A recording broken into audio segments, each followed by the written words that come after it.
We mentioned that the universe is kind of like a compiler. The entirety of it, the whole evolution is kind of compilation.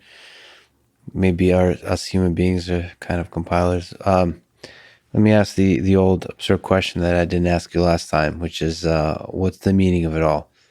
Is there a meaning? Like if you asked a compiler why, what would a compiler say? And what's the meaning of life? What's the meaning of life? I'm prepared for it not to mean anything. Here we are, all biological things programmed to survive and propagate our DNA.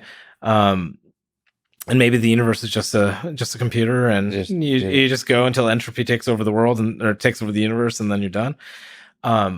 I don't think that's a very productive way to live your life. If so, and so I prefer to bias towards the other way, which is saying the universe has a lot of value, and I take happiness out of other people, and a lot of times part of that's having kids, but also the relationships you build with other people. And so the way I try to live my life is like, what can I do that has value? How can I move the world forward? How can I take what I'm good at and like bring it into the world? And how can I'm one of these people that likes to work really hard and be very focused on the things that I do. And so if I'm going to do that, how can it be in a domain that actually will matter? Right? Because a lot of things that we find ourselves in the cycle of like, okay, I'm doing a thing, I'm very familiar with it, I've done it for a long time, I've never done anything else, but I'm not really learning.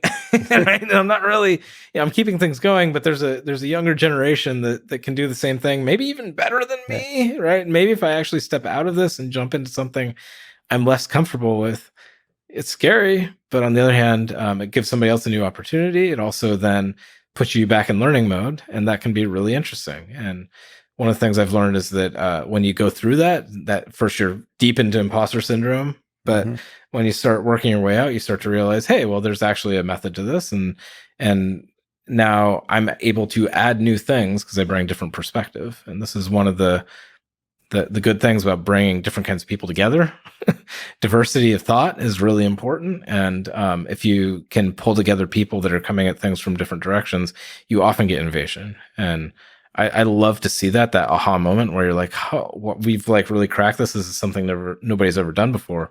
And then if you can do it in a context where it adds value, other people can build on it, it helps move the world, then that's what really excites me. So that kind of description of the magic of the human experience, do you think we'll ever create that in like an AGI system? Do you think we'll be able to create, give AI systems the sense of meaning where they operate in this kind of world exactly in the way you've described, which is they interact with each other, they interact with us humans? Sure. Well, so I mean, why are you being so speciest? Right. All right. So AGIs versus bionets or versus biology, right? What are we but machines, right? Yeah. We're just programmed to run we have our objective function that we were optimized for, right? And so we're doing our thing. We think we have purpose, but do we really? Yeah. Right. I'm not prepared to say that those newfangled AGIs have no soul just because we don't understand them, right? And I think that would be when they exist, that would be very premature to look at a new thing through your own lens without fully understanding it. You might be just saying that because AI systems in the future will be listening to this, and then exactly. You don't want to say. Please be nice to me. When Skynet kills everybody, please spare me. So wise look ahead thinking. Yeah, but I mean, I think that people spend a lot of time worrying about this kind of stuff, and I think that what we should be worrying about is how do we make the world better. And the thing that I'm most scared about with AGIs is not that that necessarily the Skynet will start shooting everybody with lasers and stuff like that to use us for our calories.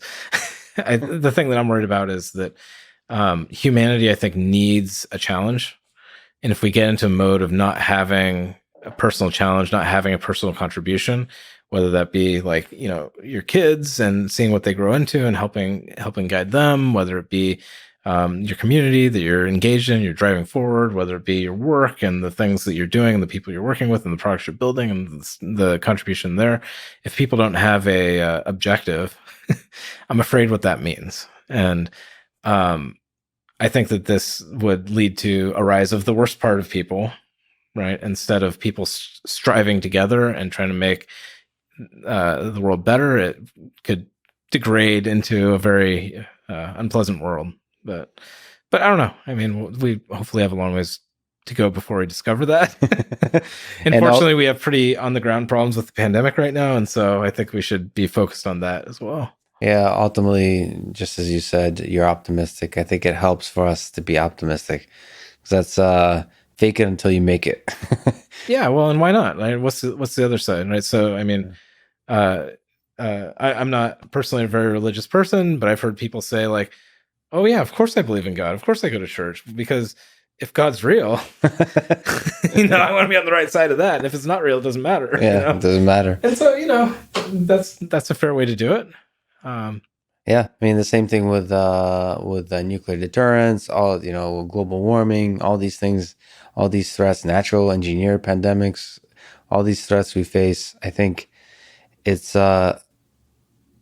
it's paralyzing to be terrified of all the possible ways we could destroy ourselves. I think it's much better, or at least productive, to be hopeful and to engineer defenses against these things, to engineer a future where, like, see like a positive future and engineer that future. Yeah, well, and I think that's another thing to think about as, a human, particularly if you're young and trying to figure out what it is that you want to be when you grow up, like I am.